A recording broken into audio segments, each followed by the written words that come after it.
गौरव अपनी दुकान को हर रोज़ रात के लगभग 12 बजे तक खुली रखता है। गौरव का एक छोटा सा धंधा है। वह fridge, motor, cooler, washing machine आदि वहाँ पर बेचा करता था और ठीक करता था। गौरव के साथ दुकान में उसका सहायक मित्र भी है जिसका नाम गगन है। गौरव अपने काम में लगा हुआ था। रात के करीब 11 बज रहे थे। आसपास की सभी दुकानें बंद हो चुकी थीं। अब खुली थी तो बस इनकी दुकान। काम करते हुए गौरव की नज़र सामने की गली पर पड़ी जिसके बाहर आधा घूंघट की एक औरत खड़ी थी जिसके होठों पर मुस्कान थी। गौरव अपना काम छोड़ एकटक उसे देखता रहा। फिर गौरव ने ज़्यादा ना सोचा और अपने काम में लग गया। काम करते करते उसे लगभग 1 घंटा बीत गया था और दोबारा उसकी नज़र उसी गली के कोने पर पड़ी जहाँ वह औरत अब भी खड़ी थी। उसके होठों पर अब भी हल्की हल्की मुस्कान थी। उसने अपने मित्र गगन को इसके बारे में नहीं बताया। अब घड़ी में लगभग 12 बज चुके थे। वह औरत मुड़ी और खाली सुनसान गली की तरफ चल पड़ी। अगले दिन रात के 10:30 बज रहे थे। गौरव उस गली को निहार रहा था मगर शायद आज वह औरत उस गली के कोने पर नहीं खड़ी थी। गौरव का कल की वजह से काम में ध्यान थोड़ा कम था और उस गली की तरफ ज़्यादा था। उसे बार बार गली की तरफ निहारते देख गगन ने उससे पूछा, अरे क्या हुआ भैया? मैं लगभग 2 दिन से नोटिस कर रहा हूँ तुम्हारा ध्यान काम में कम और वो बाहर की तरफ ज़्यादा है। आखिर क्या है वहाँ? कुछ नहीं भाई, बस। गौरव ने गगन के सामने उस औरत का जिक्र नहीं किया। घड़ी में जैसे 11 बजे वह औरत फिर से वहाँ आकर खड़ी हो गई। आज भी वह इसी दुकान की तरफ देख रही थी और गौरव की तरफ देखकर मुस्कुरा रही थी। गौरव कुछ काम करता और कुछ कुछ उसे देखता रहता। जब घड़ी में 12 बजे तो वह मुड़कर वापस उस गली में, जो कि पूरी तरह सुनसान थी, वहाँ जाने लगी। गौरव का चेहरा बता रहा था कि मानो गौरव उसे यहीं खड़े देखना चाहता हो। जाते हुए उस औरत की पायल की आवाज़ साफ साफ सुनाई दे रही थी, गगन, अरे गगन, मैं अभी आता हूँ यार, तू ज़रा संभाल। इतना कहकर गौरव उस औरत के पीछे जाने लगा। अरे भैया कहाँ जा रहे हो? अब दुकान बढ़ाने का समय है। गगन ने पीछे से आवाज़ दी मगर शायद गौरव ने उसे अनसुना कर दिया था और वो गली की तरफ बढ़ रहा था। गली में कोई शोर नहीं था। दोनों तरफ से खिड़कियां दरवाजे बंद थे। ऐसे में सिर्फ आवाज़ ही आ रही थी, तो सिर्फ उस औरत के पायल की। गौरव को ज़रा भी अंदेशा नहीं था कि ये औरत कुछ और ही भला हो सकती है। उस औरत ने धीरे से पीछे मुड़कर देखा और गौरव की तरफ मुस्कुराई। फिर वह दाहिने तरफ वाले दरवाजे में चली गई। पहले तो मनोज खड़ा हुआ उसे देखता रहा। जब वह दरवाजे के अंदर चली गई तब वह दौड़कर उस दरवाजे के पास गया। दरवाज़ा बंद था। उसने दरवाज़ा खटखटाया। दरवाज़ा एक आदमी ने खोला। अरे बोलिए, क्या चाहिए भाई? गौरव ने इस व्यक्ति की बात का जवाब नहीं दिया और इस आदमी के पीछे निहारने लगा। गौरव को यहाँ कच्ची कच्ची स्मेल आ रही थी। अरे क्या ढूंढ रहे हैं आप, ज़रा बताएंगे? उस आदमी ने दोबारा पूछा। गौरव का ध्यान हुआ। जी जी, लगता है मैं गलत आ गया हूँ, मतलब गलत जगह आ गया हूँ, माफ़ करना। और इतना कहकर गौरव वहाँ से चल पड़ा। वह आदमी भी गौरव की ऐसी हरकत देखकर किसी सोच में पड़ गया मगर उसने ज़्यादा ध्यान नहीं दिया और दरवाज़ा बंद किया। अगले दिन गौरव को पता था कि आज फिर वही वाक़या दोबारा होने वाला है, पर वह क्यों उसकी दुकान के सामने हर रोज़ आती है ये उसकी समझ में नहीं आ रहा था। जैसी उम्मीद थी वैसा ही हुआ। रात के 11 बजते ही गौरव की नज़र उस गली के छोर पर टिकी थी। पायल की आवाज़ आने लगी और वह औरत उस गली के छोर पर आकर दोबारा खड़ी हो गई। हर रोज़ का सिलसिला शुरू हुआ। वह औरत गौरव की तरफ देखकर मुस्कुराने लगी। गौरव बहुत देर तक उस औरत को देखता रहा, मगर गगन को समझ नहीं आ रहा था कि गौरव उस तरफ क्यों देख रहा है, क्योंकि गगन को गली के उस छोर पर कुछ नज़र नहीं आ रहा था।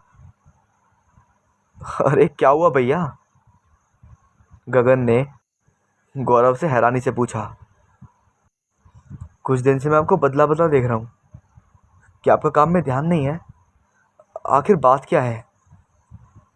आप क्या देखते हो उस गली में? गौरव गगन की बातें सुनकर हैरान था। अरे क्या तुझे उस गली की तरफ कुछ दिखाई नहीं दे रहा है? हैरानी भाव से गौरव ने पूछा। गौरव की बात सुनकर गगन दोबारा उस गली की तरफ ध्यान से देखने लगा। नहीं तो, क्या है उस तरफ? मुझे तो कुछ भी दिखाई नहीं दे रहा। वहां सिर्फ अंधेरा है और कुछ नहीं। आपको क्या दिखाई दे रहा है उस तरफ? गगन की बात सुनकर गौरव हैरान में था। गली के छोर पर जो औरत खड़ी थी वह सिर्फ उसे दिखाई दे रही थी। अब अगर ये बात गौरव गगन को बताता तो शायद गगन उसका मजाक उड़ाता। गगन गौरव की बात पर यकीन नहीं करता, इसलिए गगन ने गौरव को ये बात नहीं बताई और फिर से उसी गली की तरफ देखने लगा। लेकिन जब उसने देखा तो वो हैरान रह गया। इस बार वो घूंघट वाली लड़की हर दिन की तरह उस सुनसान गली की तरफ नहीं मुड़ी। वह दूसरी तरफ जाने लगी। ये देखकर गौरव हैरान था। गौरव के मन में ये जिज्ञासा हुई कि वह आज दूसरी तरफ क्यों जा रही है।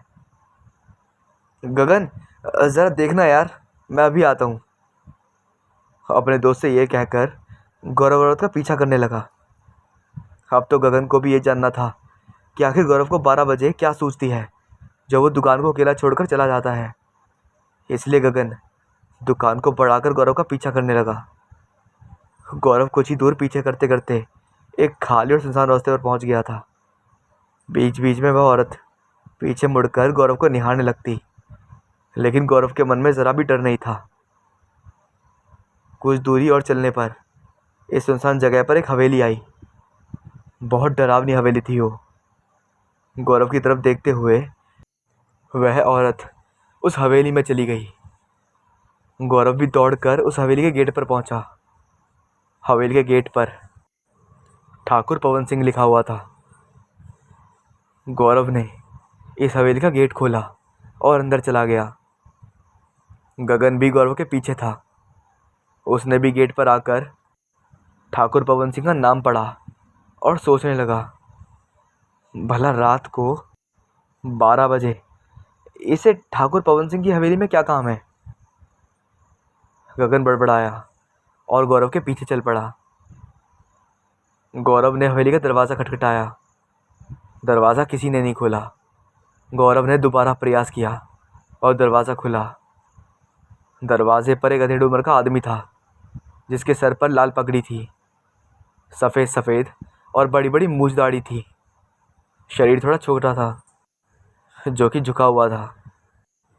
अरे बोलो बेटा, क्या काम है? इतनी रात को यहाँ आए हो?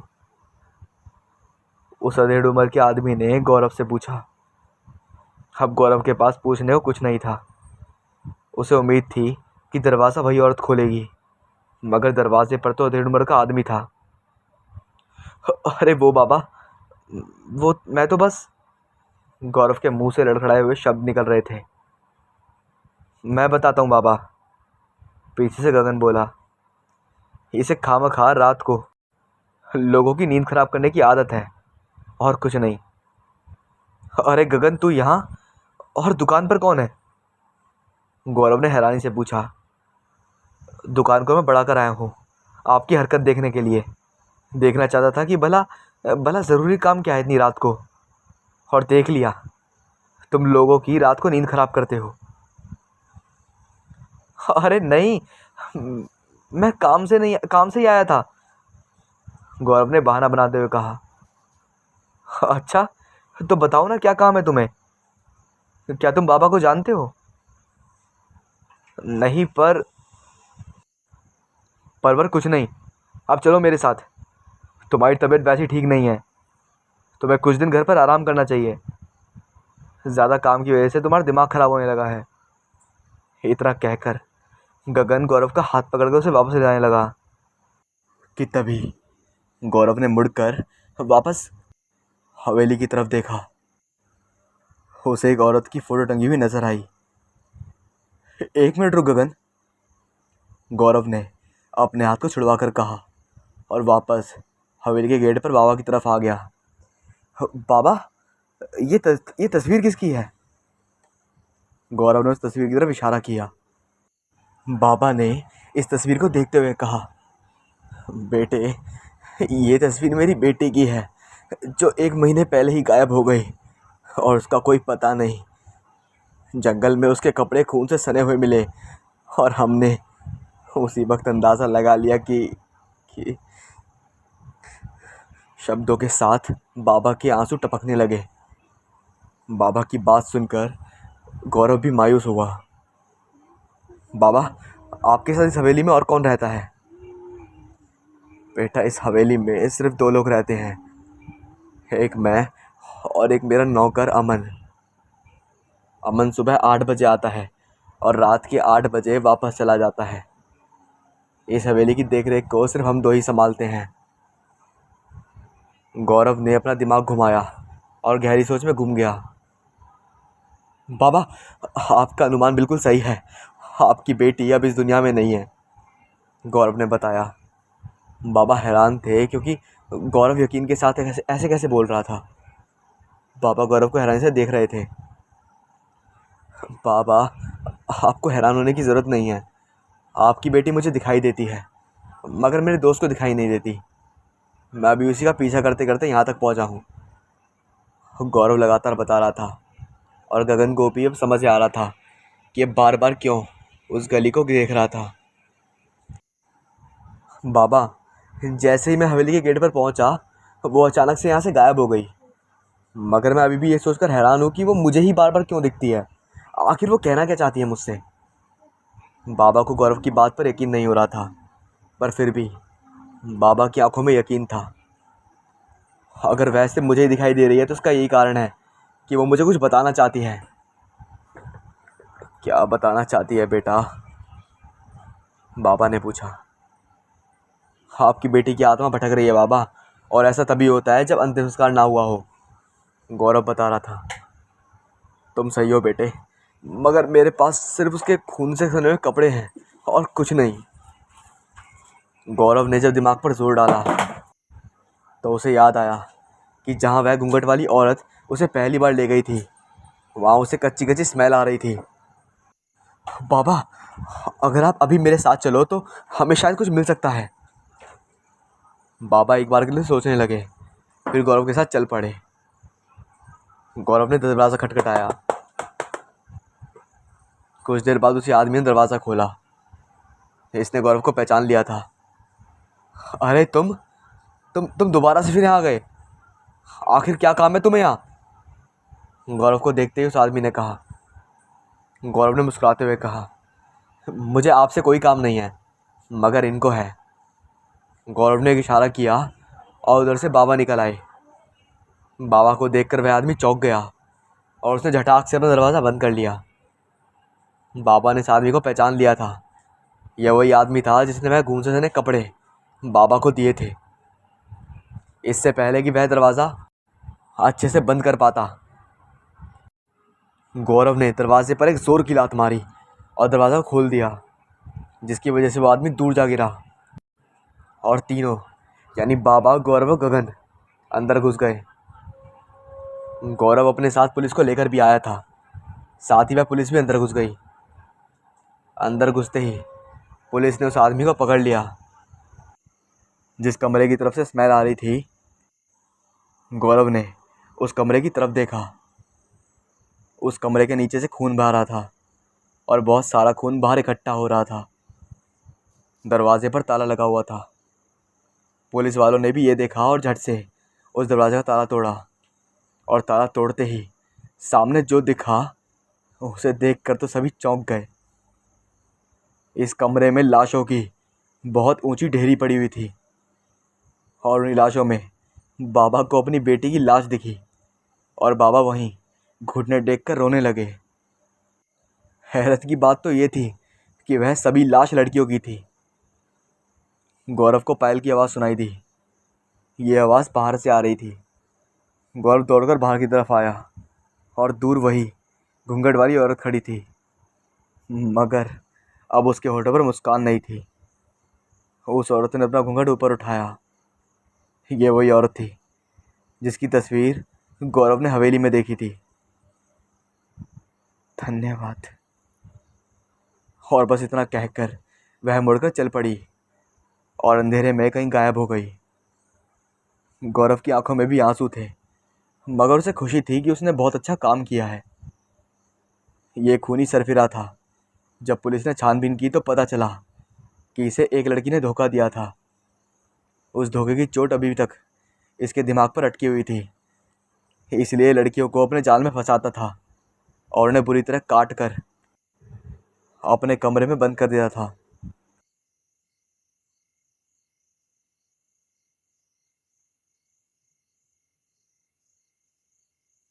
ये कहानी है जुनैरा नाम की एक लड़की की। बेशक उसके साथ हुए इस इंसिडेंट को कई साल बीत गए हैं, मगर आज भी जब वो इसके बारे में सोचती है तो उसकी रूह कांप जाती है। लगभग कई साल पहले जुनैरा जब वो 10वीं में थी तब उसके साथ में बुरा हादसा हुआ था। तब वो हिल स्टेशन में मौजूद एक स्कूल में पढ़ रही थी। वो पिछले 5 सालों से ही वहाँ पढ़ रही थी और वहाँ पर वो हॉस्टल में रहती थी। उसने वहाँ पर रहते हुए सुन रखा था कि उस हिल स्टेशन के पास का जंगल एक काफ़ी हॉन्टेड जंगल के नाम से मशहूर है और वहाँ पर रहने वाले लोगों ने जंगल में कुछ पैरानॉर्मल एक्टिविटीज़ को महसूस किया था। और इन्हीं बातों को ध्यान में रखते हुए वो कभी कभी वहाँ से गुजरती तो थी, लेकिन कभी भी उसकी हिम्मत नहीं हुई कि वो जंगल की तरफ मुड़कर देख भी सके। अब एक बार हुआ क्या कि जुनैरा का अपनी सहेली जिया के साथ में किसी बात को लेकर झगड़ा हो गया था और इसलिए वो उससे बात नहीं कर रही थी। शाम के समय जब स्कूल छूट चुका था और स्टूडेंट्स अपने अपने घर जा चुके थे, तब जुनैरा लाइब्रेरी में अपनी किताब वापस करने आई थी।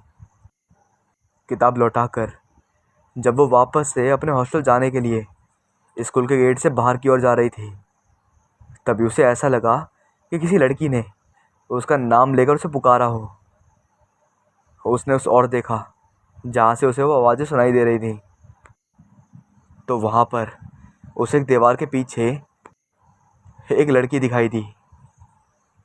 उसका चेहरा बेशक जुनैरा को दिखाई नहीं दे रहा था, पर उस लड़की ने पहने हुए कपड़े जिनकी मदद से जुनैरा उसे पहचान सकती थी कि वो एक लड़की थी, उस लड़की ने ठीक वैसा ही एक सलवार कमीज पहना हुआ था जैसा उसकी बेस्ट फ्रेंड जिया पहनती थी। इसलिए जुनैरा को लगा कि वो जिया होगी। उसे लगा कि जिया उसे चिढ़ाने के लिए सब कर रही थी, इसलिए गुस्से में वो उसकी तरफ बढ़ी। जुनैरा को अपनी आता हुआ देखकर वो लड़की वहाँ से भाग गई और जुनैरा भी उसका पीछा करते हुए उसके पीछे पड़ गई। वो लड़की भागते हुए जंगल के अंदर चली गई और उस लड़की का पीछा करते हुए जुनैरा भी वहाँ से अंदर चली गई। उस लड़की का पीछा करते हुए उसे इस वक्त का ध्यान नहीं रहा कि शाम ढल गई थी और अंधेरा हो चुका था। जंगल के में आने के बाद जुनैरा को वो लड़की कहीं दिखाई नहीं दी। तभी उसे ऐसा लगा कि किसी ने उसे पीछे से बहुत ज़ोर की आवाज़ लगाई थी, लेकिन ये वो लड़की नहीं थी, ये किसी आदमी की आवाज़ थी। इसलिए जुनैरा चौंक गई और उसने पीछे मुड़कर देखा तो उसे वहाँ पर एक लकड़हारा दिखा। लकड़हारे ने उसे सलाह दी कि ये जगह उसके लिए ठीक नहीं है और उसे इस समय यहाँ पर नहीं रहना चाहिए। उस लकड़हारे की ये बात सुनने के बाद सुनहरा को ध्यान आया कि वो जंगल के काफ़ी अंदर तक आ चुकी थी। इसे लकड़हारे की बात उसे सही लगी और वो वहाँ से वापस अपने स्कूल की तरफ चलने लगी। वापस आते वक्त उसे एक पेड़ के पीछे कोई छिपा हुआ दिखाई दिया। ये वही लड़की थी जिसका पीछा करते हुए वहाँ तक आई थी। उसे देखकर वापस से सुनहरा को गुस्सा आ गया और उसे जिया समझकर उसने अपनी बैग से उस लड़की पर फेंक कर मारा। लेकिन उसकी हैरानी का ठिकाना ना रहा जब उसने फेंकी हुई बैग उस लड़की के आर पार चली गई। ये देखते ही सुनहरा बुरी तरीके से डर गई। तभी वो लड़की उसकी तरफ बढ़ने लगी और इस बार उस लड़की का चेहरा सुनहरा ने साफ साफ देखा था। उस लड़की का चेहरा पूरा का पूरा काला था और तो और उसके चेहरे पर ना आंखें थीं और ना ही मुंह था। उसका चेहरा पूरी तरह से सपाट था और उस पर काले रंग की त्वचा थी। ये भयानक नज़ारा देखते ही सुनहरा के रोंगटे खड़े हो गए और किसी तरह से हिम्मत करके वो अपनी स्कूल की तरफ भागी। भागते वक्त उसने अपना स्कूल बैग वापस से लेने के बारे में सोचा भी नहीं। भागते हुए जब सुनहरा अपने स्कूल के गेट पर पहुंची तब उसके जान में जान आई। सुनहरा स्कूल के गेट के सामने पहुंचकर रुक गई और हाफने लगी। तभी किसी ने पीछे से उसके कंधे पर हाथ रखा। अपने कंधे पर किसी का हाथ महसूस होते ही सुनहरा, जिसने अभी चैन की सांस ही ली थी, उसकी तो अब सांस ही अटक चुकी थी। उसने डरते हुए पीछे देखा तो उसकी चीख निकल गई क्योंकि वहाँ पर वही सपाट काले रंग वाली लड़की खड़ी थी। चीख करके सुनहरा वहीं पर बेहोश हो गई। जब उसे होश आया तब उसने अपने आप को हॉस्टल में अपने कमरे में पाया। उसने देखा कि उसकी कुछ सहेलियां और हॉस्टल वार्डन वहीं पर थी। उन्होंने उसे बताया कि वो स्कूल के मेन गेट पर स्कूल के सिक्योरिटी गार्ड को बेहोशी की हालत में मिली थी। उसने इन्हें इन्फॉर्म किया और वो सभी उसे लेकर यहाँ पर आ गई। तब सुनहरा ने वहाँ पर मौजूद सभी को बताया कि उसके साथ क्या क्या हुआ था। उसकी ये बात सुन करके कुछ लोगों ने तो उसकी ये बातों पर यकीन कर दिया और कुछ ने बस उसका वहम बताया। लेकिन हॉस्टल वार्डन ने उससे कहा कि वो पहली नहीं है जिसके साथ ऐसा हुआ था, बल्कि पहले भी कुछ लड़कियों के साथ ऐसा हो रखा है। और उन्होंने उसे सलाह दी कि चाहे कुछ भी हो, कितनी भी दिक्कत आ जाए, लेकिन कभी भी उस जंगल में मत जाना। ये सारी बातें जानने के बाद में सुनहरा बुरी तरह डर गई। इसके बाद में उसने कभी भी उस जंगल के अंदर जाना तो दूर, उसके आसपास भटकना भी छोड़ दिया। आज इस हादसे को लगभग कई साल बीत चुके हैं और सुनहरा अपनी ज़िंदगी में आगे बढ़ चुकी है। लेकिन आज भी जब इस हादसे को वो याद करती है तो उसकी रूह कांप जाती है।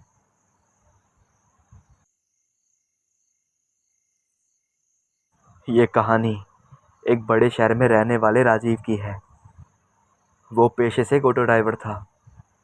वो पिछले 7 सालों से इस शहर में ऑटो चलाया करता था। ऐसा कहना गलत नहीं होगा कि वो इस शहर का चप्पा चप्पा जानता था। अगर कोई उसे किसी लोकेशन पर छोड़ने को बोले तो वो मान जाता था। लेकिन शहर की एक जगह ऐसी भी थी जहाँ पर वो पिछले 3 सालों से नहीं गया था और ना ही जाना चाहता था। वो जगह थी शहर के बाहरी हिस्से में मौजूद रणधीर कॉलोनी। 3 साल पहले एक पैसेंजर को राजीव रणधीर कॉलोनी के पास वाले सोसाइटी में छोड़ा था। इसके बाद में वो अपने घर जाने के लिए निकल पड़ा था, लेकिन जो कि उसे रात काफ़ी देर हो चुकी थी, इसलिए उसने शॉर्टकट रास्ते से अपने घर पर पहुंचने का फैसला किया, जो कि रणधीर कॉलोनी से होकर गुजरता था। वो उस कॉलोनी से आगे की ओर बढ़ा जहां से सुनसान सड़क स्टार्ट होती थी। वो सुनसान सड़क भी उसी कॉलोनी का हिस्सा था। वो सुनसान सड़क घने जंगलों के बीच से होकर गुजरती थी। उस रात को हवा बहुत तेज चल रही थी और हल्की हल्की ठंड भी थी। वो ऑटो चलाते हुए उस सड़क से गुजर रहा था कि तभी उसने देखा कि अचानक से कोई औरत उसके ऑटो के सामने आ गई। उसे देखने के बाद में राजीव तुरंत अपनी ऑटो के ब्रेक लगा दिए और उस औरत से माफ़ी मांगने के लिए ऑटो से बाहर उतरा। लेकिन बाहर का नज़ारा देखकर वो हैरान रह गया, क्योंकि बाहर दूर दूर तक कोई भी नहीं था। अरे, मुझे शायद कोई भ्रम हुआ होगा, ऐसा सोचकर वो वापस ऑटो में बैठ गया। जब वो अपनी ऑटो में बैठा तभी अगले ही पल औरत सफ़ेद रंग की साड़ी पहने हुए उसके ऑटो के बगल में आकर खड़ी हो गई। राजीव ने जब उसे यूं अचानक अपने बगल में देखा तो वो डर गया, लेकिन तुरंत उसने अपने आप को संभाला। उस औरत ने उसे थोड़ा आगे तक छोड़ने के लिए कहा और पीछे पैसेंजर सीट पर आकर बैठ गई। फिर राजीव ने ऑटो स्टार्ट किया और वो उसे चलाते हुए आगे की ओर अपना ऑटो बढ़ाने लगा। जो औरत अभी राजीव के ऑटो में बैठी हुई थी, उसके बारे में सोचकर उसे काफ़ी अजीब लग रहा था, क्योंकि उस औरत ने फटे पुराने कपड़े पहने हुए थे जो कि मिट्टी से लटपट थे। इसके अलावा उस औरत के बाल भी बिखरे हुए थे जो कि उसके चेहरे पर आ रहे थे, जिस वजह से उसका चेहरा नहीं दिख रहा था। लेकिन इस बात पर ज़्यादा ध्यान ना देते हुए राजीव ऑटो चलाने पर ध्यान दे रहा था। तभी राजीव उस औरत से पूछा, अरे मैडम, कहाँ जाना है आपको? उसके सवाल का जवाब देते हुए उस औरत ने कहा, यही आगे वाले शमशान घाट तक।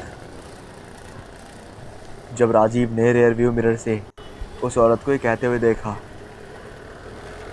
तो उसकी आंखें फटी की फटी रह गईं, क्योंकि ये बोलते वक्त हवा के झोंके से उसके चेहरे के बाल हल्के से उसके चेहरे पर हटे थे, जिससे राजीव को उसका सड़ा हुआ चेहरा दिखाई दिया जो पूरी तरह गला हुआ था। और इसमें डराने वाली बात तो ये थी कि उस औरत की आंखें लाल रंग की थी। ये खौफनाक दृश्य देखकर राजीव की आंखें फटी की फटी रह गईं। वो समझ गया कि उसके पीछे एक चुड़ैल बैठी हुई थी, इसलिए उससे छुटकारा पाने के लिए वो बिना कुछ बोले और तेज़ी से ऑटो चलाने लगा। तभी अचानक उसके ऑटो से कुछ खड़खड़ाने की आवाज़ आई और उसकी ऑटो वही सुनसान सड़क पर बंद हो गई। अपने ऑटो को सुधारने के लिए बिना उस औरत को कुछ कहे और ना ही उससे अपनी नज़रें मिलाए राजीव अपनी ऑटो के पीछे से अपनी ऑटो को ठीक करने में लग गया। तब उसने अपनी ऑटो ठीक कर ली और वो वापस उस ऑटो को स्टार्ट करने के लिए ऑटो के ड्राइविंग सीट पर आकर बैठ गया। तो उसने जो देखा वो देखकर तो वो हैरान रह गया। उसने देखा कि वो औरत उसकी ऑटो में नहीं थी।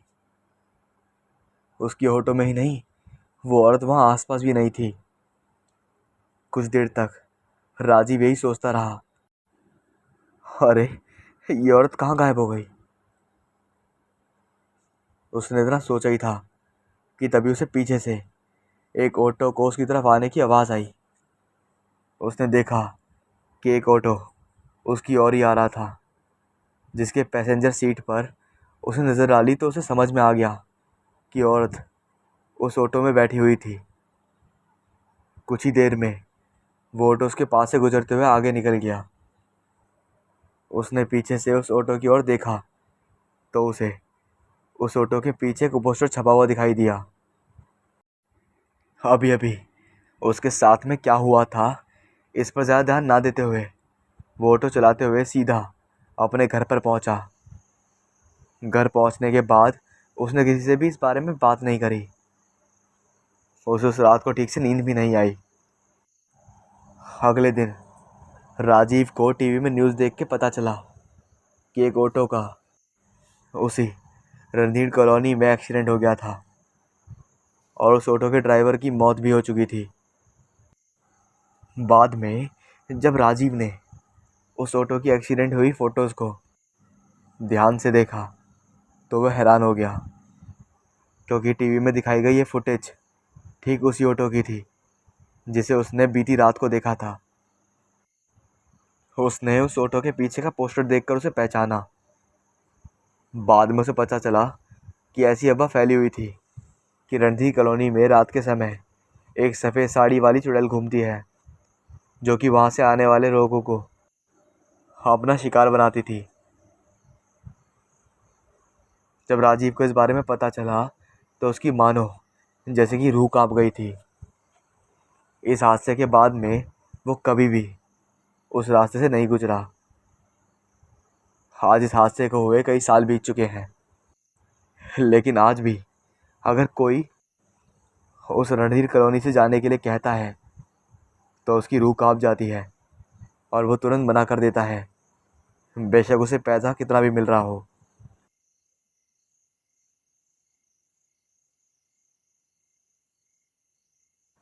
संदीप को ऑफिस से गवर्नमेंट की लगातार 3 दिन की छुट्टियां मिली थी, इसलिए उनके घूमने जाने का प्लान बना था। जब रात के समय वो दोनों होटल पर पहुंचे तो चेतना को वो होटल बहुत पसंद आया। वो वहाँ का सबसे फेमस होटल था, इसलिए वहाँ पर कोई भी रूम खाली नहीं था। लेकिन उन दोनों की ज़िद की वजह से वहाँ के रिसेप्शनिस्ट ने नंबर 13 की चाबी दे दी। इसके बाद में वो दोनों उस रूम में दाखिल हो गए। वो रात तो वहाँ पर गुजारने का और अगले पूरे दिन हिल स्टेशन पर घूमने का उनका प्लान बना था। उस होटल रूम में लगभग 2 जगह थी। एक तो टीवी देखने की जगह थी जहाँ पर वो डिनर भी कर सकते थे, और एक बेडरूम था। वॉशरूम तो अवेलेबल था ही। वहाँ पर पहुँचने के बाद सबसे पहले उन्होंने डिनर किया, जो कि उन्हें काफ़ी पसंद आया। डिनर करते हुए ही चेतना ने संदीप से बाहर घूमने की बात की, तो बिना हिचकिचाए संदीप उसकी बात मान गया। डिनर के बाद वो दोनों बाहर घूमने चले गए। बाहर से घूम कर आने के बाद जब संदीप और चेतना अपने रूम में वापस आए तब तक रात के 11 बज चुके थे।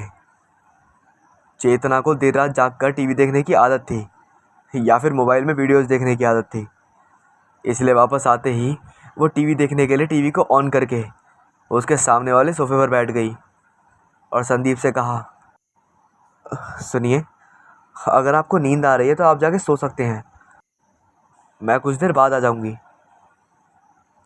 उस वक्त संदीप को थकान भी ज़्यादा ही थी, इसलिए वो अपनी बीवी से हाँ कहकर बेडरूम में सोने चला गया। और थोड़ी देर बाद उसकी आँख भी लग गई। कुछ देर के बाद जब संदीप की नींद हल्की सी खुली तब उसे अपने छाती पर किसी का एक गर्म हाथ महसूस हुआ। संदीप को लगा कि वो चेतना थी, इसलिए बिना अपनी करवट बदले उसने उससे कहा, ओह तुम आ गई, आई होप कि तुमने अपनी मूवीज़ एंजॉय की होंगी। और फिर वो दोबारा से सो गया। कुछ घंटों के बाद संदीप की आँख खुली। उसे प्यास लगी हुई थी। अब भी उसे अपनी बगल में किसी के होने का एहसास हो रहा था। वहाँ पर चेतना सोई हुई है, ऐसा मान करके संदीप उस कमरे से बाहर चला गया। उस वक्त उस बेडरूम की लाइट ऑफ थी, इसलिए इस कमरे में अंधेरा था, जिस वजह से संदीप को नज़र नहीं आया कि उसके बगल में कौन था। इसके बाद में जब वो टीवी लॉन्च में गया तो वहाँ का नज़ारा देखकर मानो संदीप के पैरों के नीचे की ज़मीन खिसक गई हो। वहाँ सोफे पर चेतना की लाश पड़ी हुई थी। किसी ने उसका गला काटा हुआ था और उसके कटे हुए गले से लगातार खून बह रहा था। ये भयानक नज़ारा देख के संदीप कुछ देर तक अपनी जगह पर खड़ा रहा और अपनी बीवी की लाश को देखता रहा। उसके चेहरे पर परेशानी और घबराहट के हाव भाव आ चुके थे, साथ ही उसके माथे पर यह पसीना भी टपक रहा था। कुछ ही समय में उसने अपने आप को संभाला और सोचने लगा, अगर चेतना ऐसी हालत में है यहाँ है तो मेरे साथ में बेडरूम में कौन था। और फिर इसके बाद में उसने डरते हुए पीछे मुड़कर बेडरूम की तरफ देखा। वहाँ पर उसे एक काली परछाई नज़र आई। उसे देखकर वो और भी ज़्यादा डर गया। अब इससे पहले कि वो कुछ और सोच पाता, या कुछ कर पाता, वो काली परछाई किस, किसी तूफान के तेज हवा के झोंके के रफ्तार से उसके पास से गुजरी। उस काली परछाई के गुजर जाने के बाद में संदीप का सिर उसके धड़ से अलग हो गया और वो वहीं ज़मीन पर गिर गया। अगले दिन सुबह सुबह उस होटल के मैनेजर के साथ कुछ रूम नंबर 13 में दाखिल हुए और उन सब ने मिलकर संदीप और चेतना की बॉडीज़ को डंप कर दिया। इस बीच में मैनेजर रिसेप्शन पर चिल्लाते हुए बोला, तुमसे कहा है ना कि चाहे कुछ भी हो जाए रूम नंबर 13 किसी को मत देना, पर तुम हो कि मेरी बात नहीं सुनते हो। इसके बाद में संदीप और चेतना के परिवार वालों ने उन्हें ढूंढने की काफ़ी कोशिश की, मगर चाहकर भी वो उन दोनों का पता नहीं लगा पाए। दरअसल बात ये थी कि सालों पहले उस कमरे में एक लड़की को उसके बॉयफ्रेंड ने चाकू मारकर उसकी हत्या कर दी थी। तब से उसी लड़की की आत्मा रूम नंबर 13 में भटकती रहती है और जो कोई कपल वहाँ पर आता है उसे वो रूह उन्हें मौत के घाट उतार देती है, जैसा कि उसने संदीप और चेतना के साथ किया। अगर आपका भी उसी होटल में जाने का प्लान है तो गलती से भी रूम नंबर 13 में मत ठहरिएगा, नहीं तो अगले दिन का सूरज देखने के लिए आप जिंदा नहीं होंगे।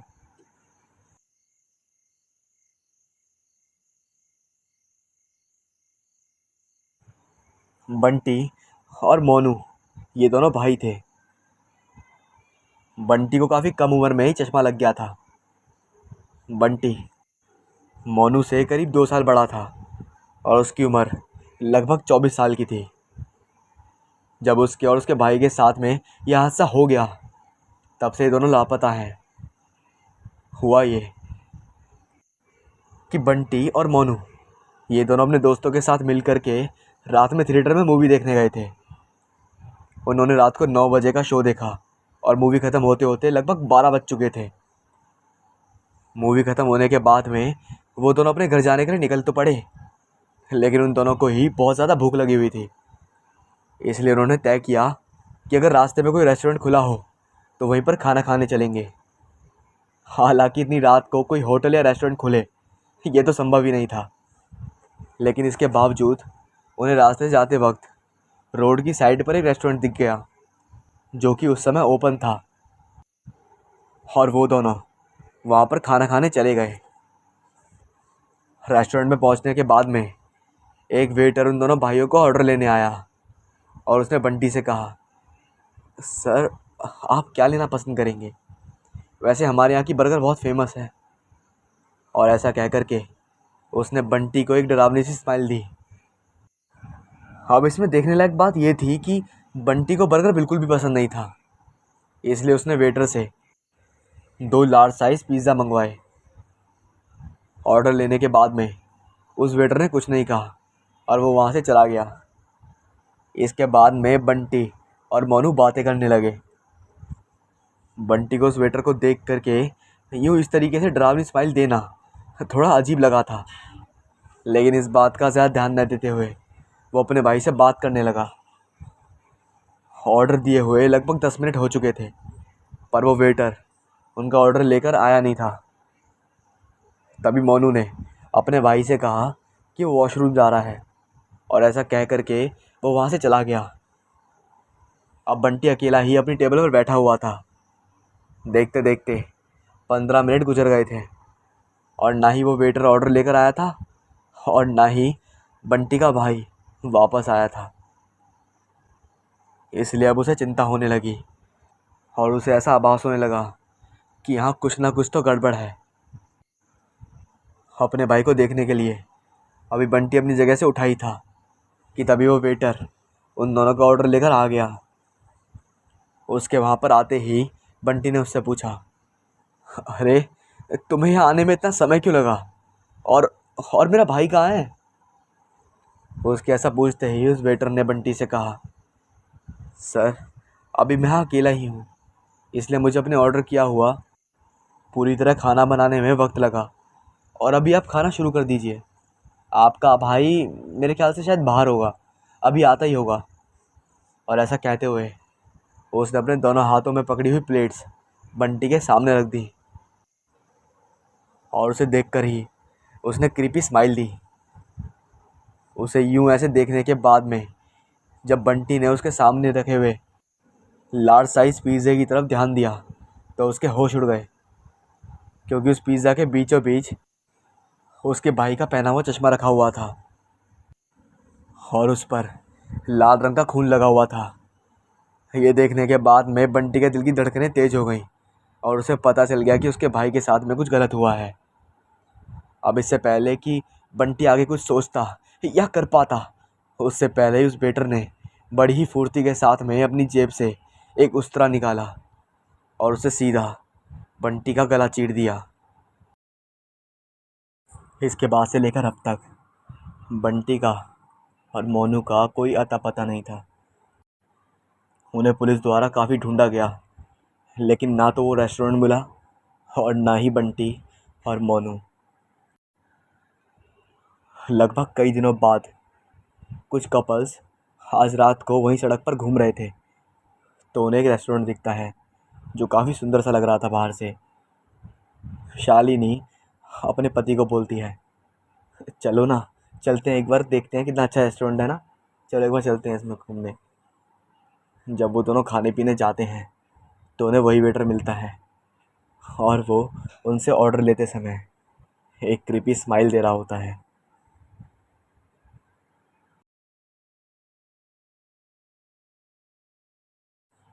ये कहानी शुभम नाम के एक लड़के की है।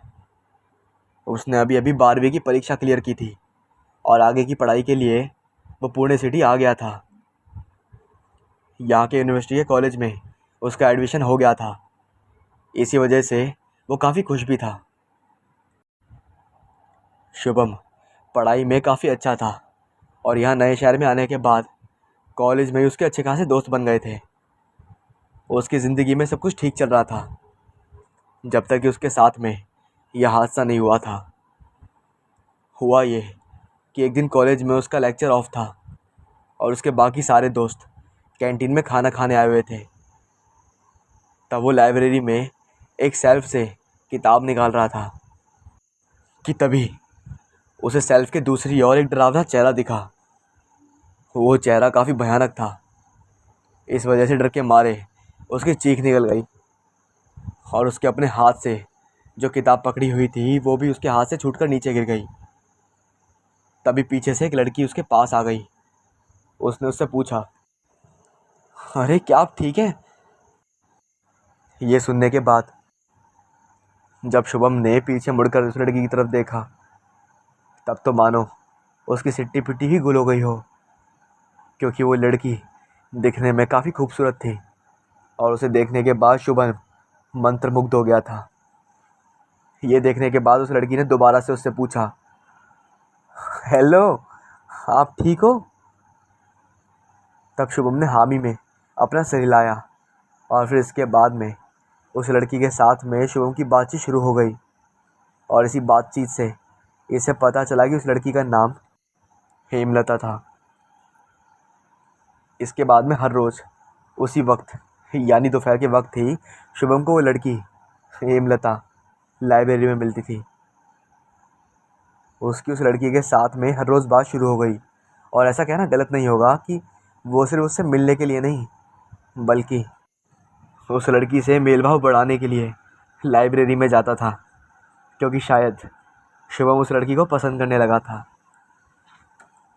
अब एक दिन हुआ क्या, अचानक से हेमलता गायब हो गई। ये बात शुभम को काफ़ी अजीब लगी और इसलिए उसने कॉलेज में उसके बारे में पता भी किया। लेकिन जो उसे पता चला, उसे जानने के बाद में वो हैरान हो गया, क्योंकि सिर्फ उसके क्लास में ही नहीं, पूरे कॉलेज में हेमलता नाम की कोई लड़की नहीं थी।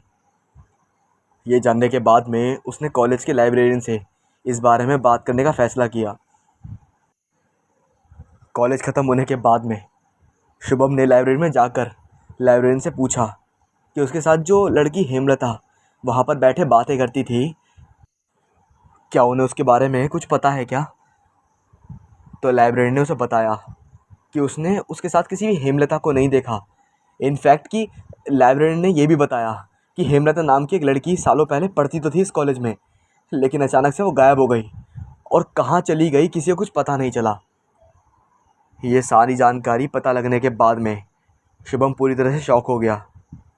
इसके बाद में जब शुभम उस लाइब्रेरी से बाहर की ओर जा रहा था, तभी उसे एक जानी पहचानी आवाज़ में किसी लड़की को उसे उसका नाम लेकर पुकारने या बुलाने की आवाज़ आई। उस आवाज़ को सुनते ही वो पहचान गया कि ये आवाज़ हेमलता की थी। उसे इस बात का एहसास होने में देर नहीं लगी कि ये आवाज़ उसी लाइब्रेरी के उसी कोने से आ रही थी जहाँ वो हेमलता से पहली बार मिला था। दूर से वहाँ पर उसे कोई नज़र नहीं आ रहा था, इसलिए उसने उस जगह पर जाकर वहाँ देखने का फ़ैसला किया। वहाँ पर जाकर उसने देखा तो उसे वहाँ पर कोई नहीं दिखा, और जब वापस आने के लिए वो पीछे मुड़ा ही था तो उसने जो देखा उसे देख करके उसके होश उड़ गए। वहाँ पर हेमलता खड़ी थी, लेकिन उसका पूरा का पूरा चेहरा बदल चुका था, और सही में वो चेहरा एक चुड़ैल का चेहरा था। उसे देखकर शिवम डर के मारे चिल्लाया और वहाँ पर बेहोश हो गया। बाद में उसे जब होश आया तब उसने खुद को एक अस्पताल में पाया। उसके दोस्त उसे लेकर वहाँ पर आए थे। इस इंसिडेंट के बाद उसने उस लाइब्रेरी में जाना छोड़ दिया और साल ख़त्म होते ही कॉलेज छोड़कर एक दूसरे कॉलेज में एडमिशन ले लिया। शुभम ने वो कॉलेज छोड़ तो दिया था, पर उस लड़की हेमलता ने उसे ऐसी बुरी आदत दी थी कि शायद वो कभी उसे भूल नहीं पाएगा।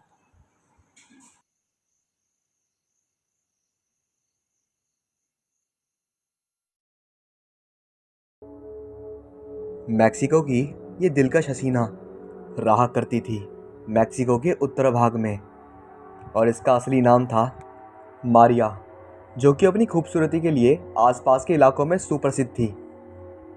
उसके शहर में रहने वाला हर नौजवान मारिया पर फिदा था, और हर शाम जब मारिया अपना पसंदीदा सफ़ेद ग्राउन पहनकर निकलती थी तो बहुत खूबसूरत लगती थी। एक दिन बाजार में उसे एक नौजवान मिला जो मारिया को देखते ही उसके रूप से मोहित हो गया, और मारिया को भी वह व्यक्ति बहुत पसंद आया। उस लड़के ने मारिया के सामने शादी का प्रस्ताव रखा, और दोनों ने ही जल्दी ही शादी करके एक खुशहाल जीवन व्यतीत करना चालू कर दिया। मारिया सदा ही खुश रहने वाली लड़की थी, क्योंकि वह अपने निजी जीवन से बहुत खुश थी। उसका पति उसे बहुत खुश रखता था। दिन गुजरते गए और मारिया के दो बेटे हुए, लेकिन मारिया का पति अब पहले की तरह उससे प्यार नहीं करता था। मारिया की पर्सनैलिटी और इमोशंस ज़रूरतों के पूरा ना होने के कारण मारिया पहले जितनी खुश नहीं थी। एक दिन मारिया का पति किसी काम के सिलसिले में दूसरे शहर गया और फिर कभी वापस नहीं लौटा। मारिया कई दिनों तक अपने पति का इंतज़ार करती रही, और उसके ख्याल में रो रो कर उसका बुरा हाल हो गया। अब वह पहले जितनी सुंदर नहीं रही थी। एक दिन नदी किनारे अपने दोनों बच्चों के साथ घूमते वक्त मारिया ने अपने पति को किसी और महिला के साथ घोड़ा गाड़ी में जाते हुए देखा। उसके पति ने अपने बच्चों की तरफ मुस्कुरा कर देखा, लेकिन मारिया को पूरी तरह से अनदेखा कर ऐसे दिखाने लगा जैसे वह मारिया को जानता ही ना हो। इस घटना के बाद मारिया बहुत गुस्सा हो गई, और गुस्से में आकर मारिया ने फैसला किया कि वह अपने पति की आखिरी निशानी यानी उन दोनों बच्चों को ख़त्म कर देगी।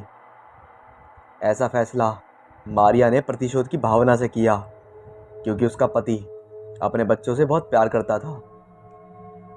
मारिया ने गुस्से में आकर अपने दोनों बच्चों को नदी में डुबोकर मार दिया। जब तक मारिया ने अपना होश संभाला तब तक बहुत देर हो चुकी थी। उसके दोनों बच्चों की मौत हो चुकी थी, और उनके शव नदी में बहते चले जा रहे थे। मारिया ने एक बार तो अपने बच्चों को नदी से बाहर निकालने की कोशिश की, लेकिन शायद हालात काबू में नहीं थे। नदी का प्रभाव ज़्यादा होने के कारण उसके बच्चे नदी में बह गए। मारिया को अपने किए का बहुत अफसोस हुआ, और अपने किए पर शर्मिंदा और दुखी होने के कारण कुछ ही दिनों में मारिया की भी मौत हो गई। अपने इस खौफनाक अपराध के बाद शायद मारिया की आत्मा को मुक्ति नहीं मिली और वह एक बार फिर जाग गई। उसकी आत्मा उसी नदी और मारिया के घर के आसपास के इलाके में भटकने लगी। मारिया की मौत के कुछ ही दिनों बाद वहाँ के सारे निवासियों ने ये दावा करना शुरू कर दिया कि उन्हें सफ़ेद ग्राउंड में एक महिला रात के वक्त दिखाई देती है। शुरुआत में इन बातों पर किसी ने भी गौर नहीं किया, लेकिन कुछ ही समय बाद उन गांव से बच्चों के गायब होने की घटनाएं सामने आने लगी। साथ ही ऐसे लोगों की संख्या में भी ये चर्चा होने लगी जो कह रहे थे कि उन्होंने एक सफ़ेद ग्राउंड वाले महिला को देखा है जो अक्सर नदी के पास बैठी रोती रहती है। उसके रोने की आवाज़ में दुख भी है और एक अजीब सा डरा देने वाला भय भी है। कुछ लोगों ने बताया कि अगर कोई उस रोती हुई महिला के पास जाता है तो वह महिला अचानक गायब हो जाती है, लेकिन उसके रोने की आवाज़ फिर भी आती रहती है और वह आवाज़ इतनी भयानक होती है कि अगर कोई उस आवाज़ को सुन ले तो उसके कानों में वह आवाज़ काफ़ी दिनों तक गूंजती रहती है। कुछ ही दिनों में एक और बच्चे की गायब होने की घटना सामने आई और गांव वालों को नदी के किनारे अलेक्जेंडर नाम का एक 15 साल का बच्चा बड़ी ही गंभीर हालत में मिला। होश आने पर बच्चे ने जो बातें गांव वालों को बताईं वो सुनकर गांव वालों के होश उड़ गए। अलेक्जेंडर ने बताया कि जब वह नदी किनारे बैठा था तो उसने देखा एक सफ़ेद गुरन पहरी महिला अचानक रोते हुए नदी के पानी से बाहर निकली। उसका चेहरा बेहद डरावना था और उसकी रोने की आवाज़ बहुत खौफनाक थी। वह महिला पानी से बाहर निकली और अपने सामने खड़े बच्चे को एक ध्यान में देखती रही। उस महिला के देखने मात्र से वह बच्चा उस महिला की ओर खींचता आ गया और देखते ही देखते वह बच्चा उस महिला के पास पानी में पहुंच गया। वह महिला रोती रही और उस बच्चे को पानी में डुबाने लगी। देखते ही देखते वह महिला गायब हो गई और उस बच्चे का शव पानी के ऊपर दिखाई देने लगा और पानी का बहाव उसके शरीर को अपने साथ बहागेगा। ये देख अलेक्जेंडर बहुत डर गया और वहीं बेहोश हो गया। इस घटना के बाद वहाँ के लोग समझ गए कि हो ना हो इन घटनाओं का कारण मारिया की भटकती रूह है, क्योंकि वह आत्मा हमेशा रोते हुए ही दिखाई देती थी। इसलिए वहाँ के लोगों ने इस आत्मा का नाम द क्राइंग वुमेन रख दिया और तभी से इस रोती आत्मा का भयानक कहर पूरे मैक्सिको पर हावी हो गया। एक समय ऐसा भी आया जब लोग अपने बच्चों को बाहर तक नहीं जाने दे रहे थे। मारिया के खौफ से सन 1960 तक मैक्सिको के कुछ भागों में महिलाएं अपने बच्चों को स्कूल तक नहीं भेजती थी, क्योंकि मारिया के खौफ का शिकार छोटी उम्र के बच्चे ही हुआ करते थे। लोगों का मानना है कि मारिया की आत्मा आज भी अपने अगले शिकार के तलाश में घूम रही है। लोगों का कहना है कि मारिया आज भी अपने बच्चों को ढूंढ रही है और जब भी उसे उसके बच्चे या उनकी उम्र का कोई भी बच्चा दिखाई देता है तो वह उसके पास आती हैं, लेकिन जब वह ये देखती हैं कि वह उसका बच्चा नहीं है तो भी वह उस बच्चे को मार देती है और अचानक से वहाँ से गायब हो जाती है। कुछ लोगों का ये भी कहना है कि जो भी मारिया को देख लेता है उसका बुरा समय शुरू हो जाता है। इस बात में कितनी सच्चाई है ये तो शायद कोई जान सके, लेकिन इस बला की खूबसूरती में लिपटी मौत के बारे में सुनकर एक भयानक खौफ मन में बैठ ही जाता है।